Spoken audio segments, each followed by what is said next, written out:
একজন ধনী মানুষ ছিল, তার অনেক সম্পত্তি ছিল, তিনি কোটি টাকার মালিক ছিলেন। তার গাড়ি বাড়ি কিছুরই অভাব ছিল না। তিনি নামাজ পড়ত না, তিনি আল্লাহকে স্মরণ করত না।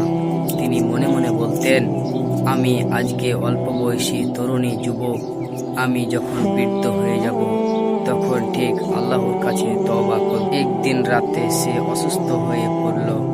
তখন ডাক্তার এলো, এসে তার চিকিৎসা করলো। পরিবারের সবাই তার পাশে দাঁড়ালো।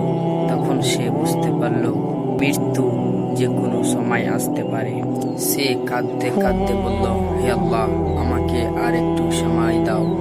আমি নামাজ পড়ব এবং ভালো কাজ করব। আমি গরিব দুঃখীকে সাহায্য করব। আমার যত সম্পত্তি ছিল অর্ধেক আমি গরিব দুঃখী ফকির মিসকিন এতিমদের কাছে বিলিয়ে দিব। কিন্তু তখন আর সময় ছিল না। এই দুনিয়া খুব অল্প সময়ের। আজ আমরা সুস্থ আছি, কিন্তু কাল আমরা কি থাকবো কেউ জানে না।